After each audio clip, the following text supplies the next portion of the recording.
Picture this. You're 46, you wake up completely soaked in sweat at 3 in the morning, and it's like the fourth night in a row this has happened. Oh, yeah. Such a classic frustrating scenario. Right. And your periods have become just wildly unpredictable. So you finally go sit in the doctor's office, roll up your sleeve, and fully expect them to draw a vial of blood. Because that's what we're conditioned to expect. Exactly. You want them to confirm you are in perimenopause. But instead, the doctor looks right at you and says, a blood test isn't necessary. And you're just left sitting there completely baffled. I mean, you're wondering why on earth would modern medicine intentionally ignore a lab test? We use blood tests for everything. We really do. If you suspect an iron deficiency, you test the iron. You suspect high cholesterol, you run a lipid panel. It's just the golden rule of healthcare. Right, but perimenopause completely shatters that entire framework. And that is exactly the mystery we are unpacking in today's deep dive. We're looking at why your doctor says you do not need a blood test to diagnose perimenopause. It is such an important topic to clear up. We've pulled together this massive stack of official clinical guidelines. We have the National Institute for Health and Care Excellence, which is commonly known as NICE. Yeah, the NICE guidelines are huge here. Plus the British Menopause Society, the Royal College of Obstetricians and Gynecologists, and some really brilliant clinical data from this Center for Menstrual Cycle and Ovulation Research.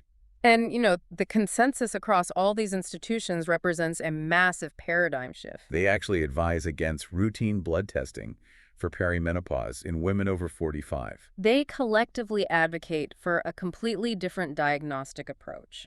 To understand why a standard hormone test actually fails you in midlife, we have to look really closely at the underlying biology. Okay, let's explore that. Because the hormones in your bloodstream are not just, quietly and steadily declining, right? No, not at all. So the communication between your brain and your reproductive system is this tightly regulated feedback loop. Like a constant conversation. Exactly. Over the course of a woman's life, the ovary's natural reserve of follicles gradually depletes. And when you have a healthy, high number of follicles, they produce a hormone called inhibin B. Okay, inhibin B. And you can think of inhibin B as kind of a regulatory stop signal, right? That's a great way to put it. It travels up to the pituitary gland in the brain and essentially communicates that the ovaries are functioning normally.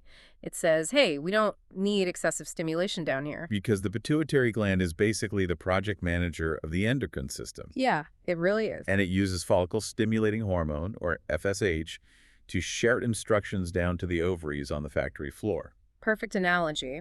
But as those follicle reserves drop naturally in your mid-40s, the levels of inhibin B drop right along with them. So that crucial stop signal just fades away. Right. And without inhibin B keeping things in check, the pituitary gland senses a lack of response. It assumes the ovaries are just being sluggish. Oh, I see where this is going. So the brain pumps out massive, frantic spikes of FSH to try and literally force the remaining ovarian follicles to get to work. Okay, let's unpack this.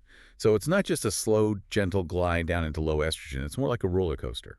It is an absolute roller coaster. Taking a single blood test to measure your FSH and estrogen during this transition is, well, it's like trying to take a single photograph of a roller coaster as it zooms by. Yes, exactly. And then using that one static photo to guess its average speed for the entire ride.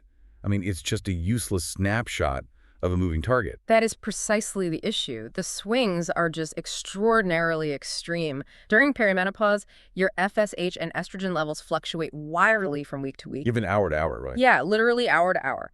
A single FSH reading might look perfectly normal on a Tuesday morning.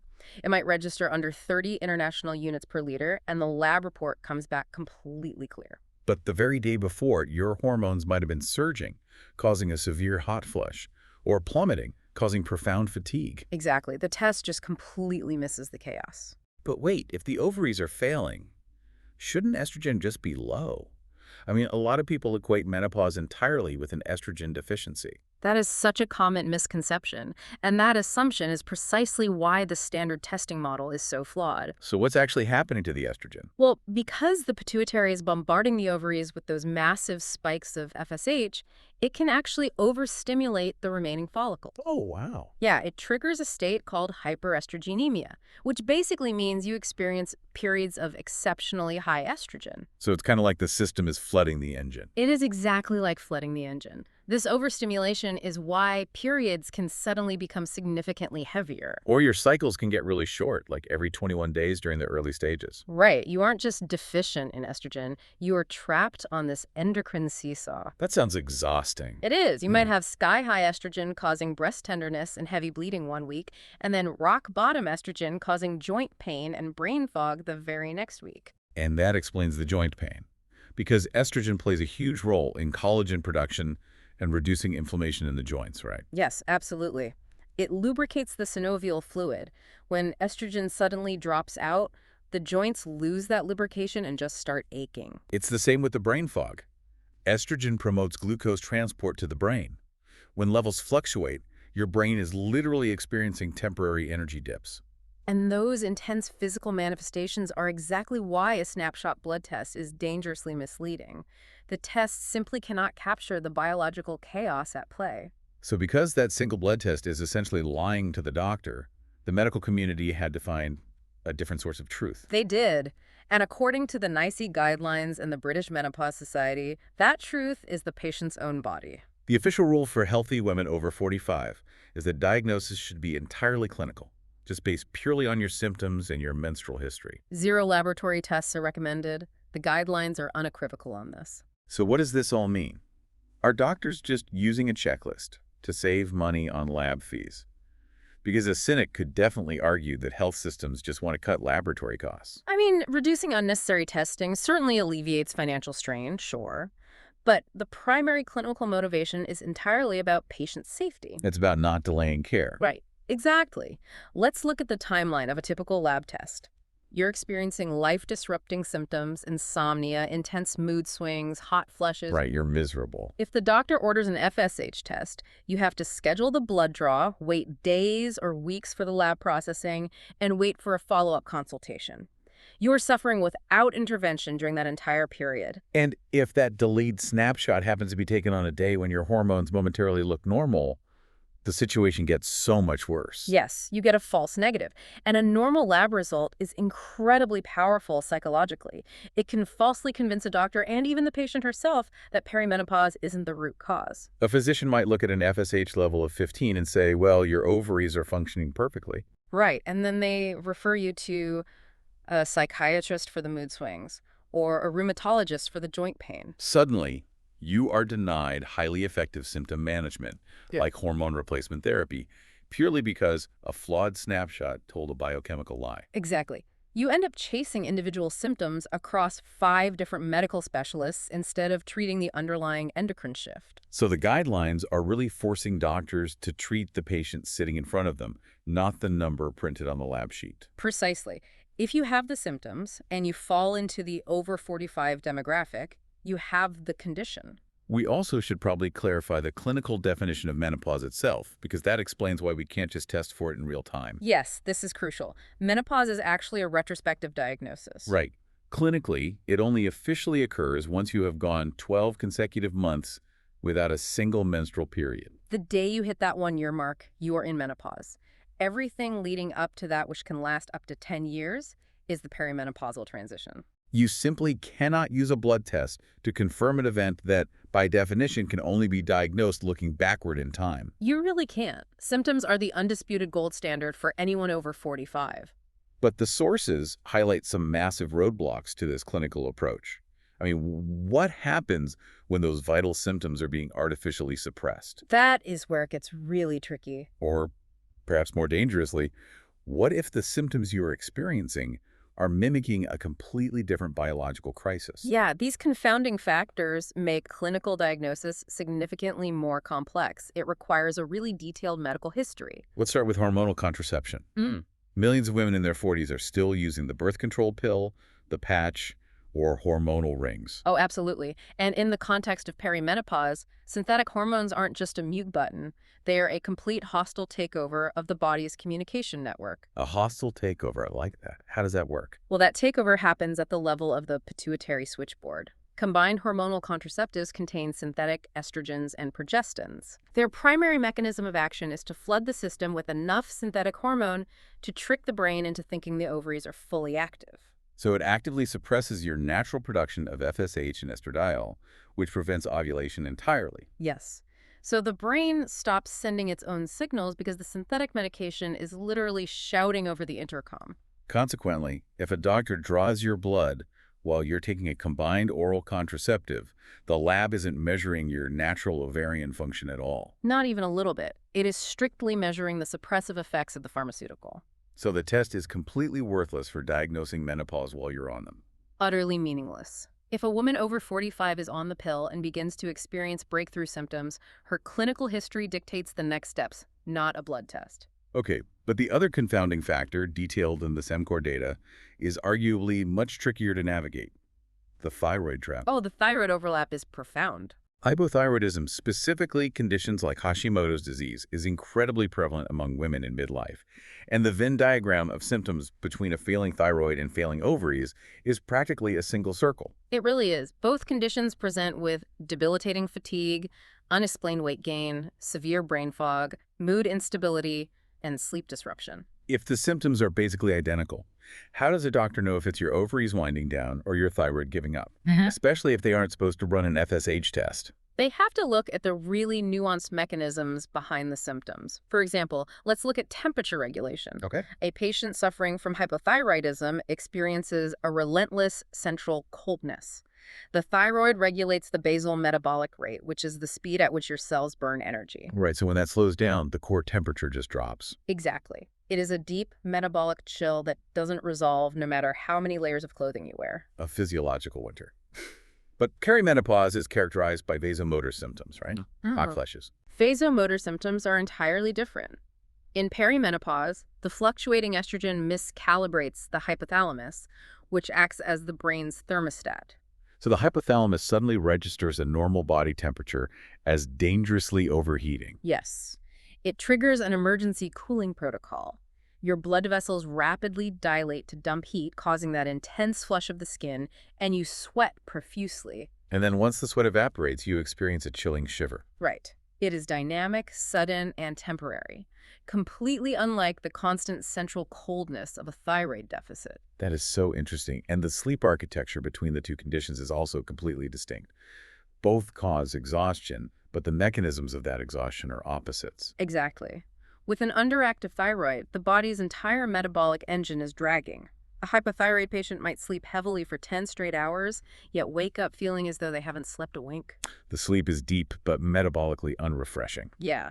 Whereas the perimenopausal patient doesn't have a problem feeling tired, they have a problem staying unconscious. The hallmark of perimenopausal sleep disruption is mid-sleep awakening. Yes.